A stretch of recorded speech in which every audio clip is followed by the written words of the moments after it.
Good morning and welcome to NBT News. My name is Tiana. My name is Nick, and welcome to another pandemic edition of NBT News. Welcome back to a new school year. I hope everyone had a good and healthy summer. How was your summer, Nick? I had a fantastic summer, even during the pandemic. I worked on some projects, I went on a few trips, and played some volleyball with my friends. Safely, of course. Sounds like a lot of fun. Speaking of sports, our fall season has started for our football team, and we have a story on one of the newest additions to join us this year. And we have Sean with that story. So recently, the North Brunswick Raiders football team held a scrimmage against Watchung Hills Regional High School Warriors. Watchung Hills Regional Warriors brought something special to the field, so I caught up with some football players. So I'm here with Omar. Omar, what was your reaction when the special needs kid scored that touchdown?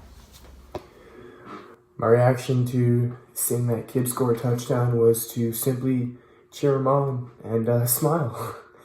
It's always great to make a kid's day, and I was very happy when that happened. What do you think the benefit was for including him in the game? I think the benefit of having the kid in the game was to simply make him happy, make his mom and his family happy, make his teammates happy. He's been on the team for 4 years. He never played. So for him to do something like that just puts a smile on everybody's faces and brings everybody together. Do you think sports should be more inclusive? Why or why not? I definitely think that sports should be more inclusive, allowing the fans and the people they represent to be able to be more involved in the sport that they love. And, the whole thing should be a little more interactive and allow people all over to get involved in some way, shape, or form. I'm here with David, and I want to know, what was your reaction to the special needs kid who scored the touchdown? So my reaction to when he scored the touchdown was, I was happy for him because, I feel like he felt more among the team and everything, and he gave him more hope and opportunity. It didn't bring down his spirit and all that, because he probably wouldn't play throughout the whole season. So giving him that chance would actually make him feel a little bit more special. Do you think sports should be more inclusive? Why or why not? So to the question that, do I feel some sports should be, not everybody should play the sport? I feel like everybody can play the sport. It doesn't mean because, I have this disability, I can't play this sport. It doesn't mean anything, because I think I've seen there's some athletes out there that no matter what disability they have, they probably they succeeded in their field, the sport they're doing. So I feel like a disability does not classify somebody as to how good they're gonna be at a sport or something.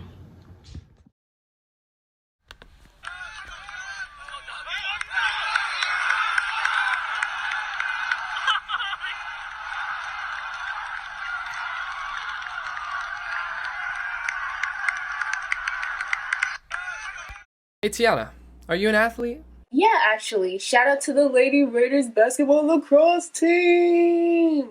But I've been really out of shape lately. Care to walk? What? Care to walk. What do you mean? Care to Walk Club is having a charity event to raise money for cancer research. And we have Diane with that story. Thanks, guys. And today we're going to be talking about Care to Walk. I got to interview a couple of Care to Walk members as they talk about what is Care to Walk, what are some of their upcoming events, and how you can donate and support the club and be an active member of your NBTHS community. Hi, my name is Franca Geraldo, and I'm a senior at NBTHS. I'm here representing the Care to Walk Club. Hi, I'm Namira. I'm a senior, and this is my first year in Care to Walk. Hi, my name is Farida Labib Ali. I'm a senior at the high school. I have been a Care to Walk member for 3 years. I am the president of Care to Walk this year, and I was also the president last year. What is Care to Walk? Care to Walk is an annual 5K event to honor cancer survivors, remember those who lost their battles with the disease, and also raise awareness to take steps in order to reduce breast and ovarian cancer risk.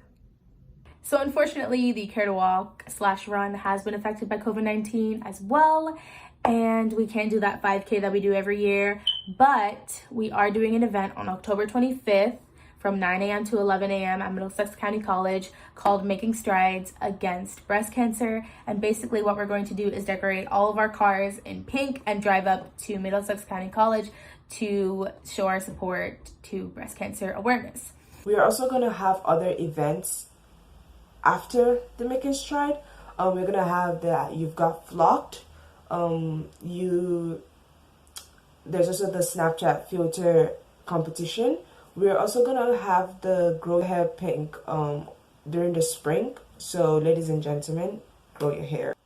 If you would like to know more about this event, you can follow us at NBTHS Care to Walk on Instagram, and I hope to see you at the event. That was a great video. Thanks to the Care to Walk members that agreed to be interviewed. It was super informative, and I'm really excited to join and support the club by attending the events, and I hope that you guys do too. Go follow them on Instagram for some more information, and we'll be heading back to the studio. It's been a while since we've seen our community come together in unity. I miss that. Me too, Tiana. This pandemic took a large toll on every aspect of our lives, from our health to the way we live, and even the way we connect with each other. Let's check in with Mr. Neller on what our school is doing to support each other in our community during this time. Good morning, NBTHS. This is Mr. Neller. And for my first Principal's Corner for the 2020-2021 school year, I am standing in a spot I've never broadcasted from before, and that is Steve Lubro Field, where tonight we will be hosting our first football game. It is also senior night. I am excited to see students again, to see them enjoy themselves at tonight's game, and I especially want to congratulate our seniors who will be recognized tonight, specifically our football players, our football seniors, our cheerleading seniors, and the senior members of our marching band. Congratulations to all of you, and I hope you have a wonderful evening, and so do your parents. But today's segment is focused on our new Principals Advisory Board. Over the summer, I met with a group of current students and alumni who all shared that they wanted to have more of a voice in our school and a place where they feel comfortable that they can share their opinions on how our school is going. So I created an advisory board of students who I'm asking to speak to you today to talk about our mission as an advisory board and how you can get involved if you'd like to, and also reach out to those members if you have an opinion you would like to share with both the staff, the administration, and myself. I hope all of you are off to a wonderful school year. I hope to see more of you in person in the future as we slowly return to school. And I want to wish all of you a wonderful day. Thank you. Hi guys, my name is Mackenzie and I'm a junior. After George Floyd's death in May and the movement that sparked over the summer, millions have been moved to take action against systemic racism. From acting locally to globally, people all over have been trying to make a difference. At NBTHS, students want to create direct change from what we've grown used to experiencing in the community. Over the summer, we met with the administrators to form the Student Principal Advisory Board to discuss various topics, including modifications in the curriculum and how to address discrimination and other social issues. Hi guys, I'm Sarah and I'm a senior. So this year, we aim to raise awareness about global issues including racism, sexual harassment, and mental illness and how they impact us. We're currently working on incorporating a more diverse curriculum as well as celebrating different cultures throughout the year like Hispanic Heritage Month, Juneteenth, and Pride. We're hoping to have group discussions about sensitive topics where students are able to openly express their thoughts and feelings. We hope to not only be a resource for you, but to also make resources available that actively promote justice and catalyze change in our community. Hi, I'm Stephanie Miranda and I'm a senior. In the future, we want to influence others to not only educate themselves, but to become active in making progressive change. We're aspiring to create a more open-minded society and an environment where students are comfortable with expressing themselves, no matter what background, race, or identity. Through this, we hope to reach out to you all and inspire you to share your stories. Hi, I'm Anthony. I'm a senior. And in the Principals Advisory Board, we are working on several resources for you all, and we have a couple ready already. So be sure that you follow our new Instagram page at NBTHS Student Resources, and also keep an eye out for our new website. And if you want to reach out to us personally, feel free to reach us on our personal Instagrams or on the NBTHS Student Resources account. And we're also looking for help, so if you're looking to get involved, be sure to email Mr. Neller at mneller@nbtschools.org. And we also want to make sure that all of your voices are heard. So we're really excited for what's to come, and we hope you all are too. Thank you. Way to get people together, Mr. Neller. Speaking of getting people together, Nick, how do you feel about people having larger parties during the pandemic? That sounds pretty sick to me. Get it? 'Cause sick? Corona? No. But we do have Yawali interviewing some of our fellow students on how they feel about parties during the pandemic. Hi everyone, so as we all know, Halloween is coming up and people are having parties, which has become a very large, controversial topic. So I asked 3 NBTHS students what they thought about people having parties during our current situation. I personally think that it's very irresponsible for people to be throwing parties at this time, just because I think COVID is very, very serious. Other people may not think that, but I definitely think that COVID really has affected millions of families, and people really need to put other people first before themselves, especially when it comes to throwing parties. You never know how getting COVID or just going out can affect other people's lives during this time. I don't think Halloween parties or any parties for that matter should be going on right now, just because cases are still going up, and also having different people from various households come together is very dangerous right now, just because we don't know who's been exposed, and everybody there would be risking themselves and their families at home for attending these parties. My name is Carlos Reyes, and I find it highly irresponsible from both people having the parties and the people attending, because there's a great possibility of someone being asymptomatic and going to this party and potentially spreading to someone who then spreads it to their high-risk parents, friends, brothers, sisters, grandparents. And I feel like this is really all just a setup for something bad to really happen. As many of you know, we're supposed to go back to school sometime mid-November, so I asked these students if they thought that these parties would have any effect on the chances of that happening. I 100% believe that it is going to affect us going back to school. I don't know about other people, but I want my senior year. Because these kids are throwing parties, it's not safe to open back the school for other students. So, yes, I do think it will affect the chances of us going back to school. I want to say I hope this doesn't happen and it doesn't come to that, but I do see these parties affecting our chances of going back to school. And I feel like we're just starting to slowly get back to normal, and that's why there are talks of schools reopening.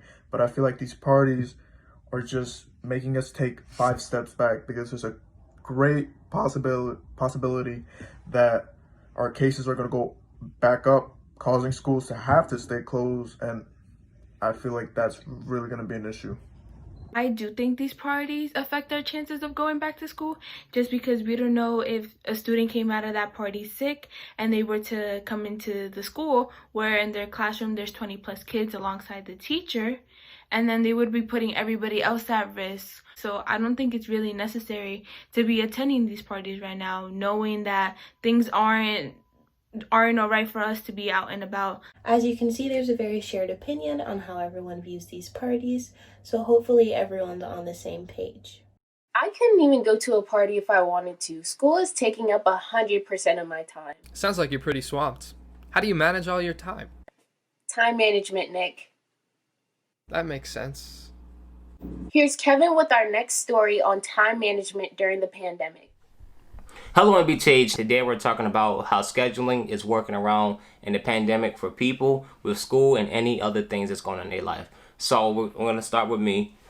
My scheduling is pretty difficult right now because I have to go to school and work.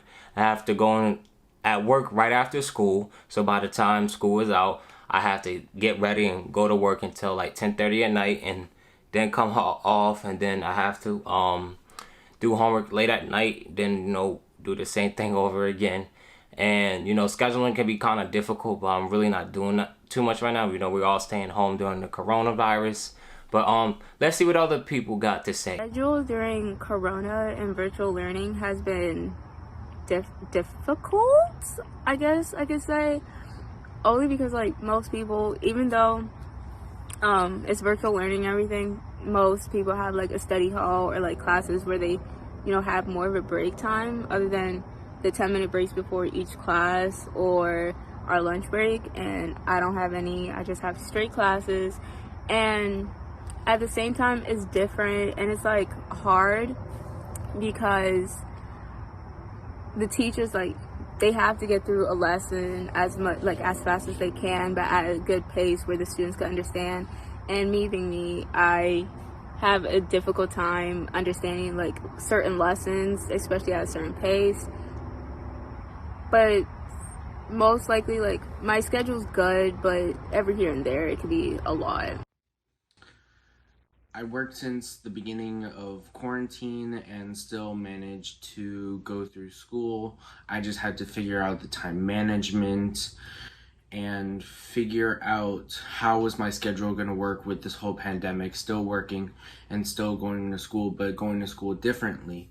And like, how was I going to finish my homework?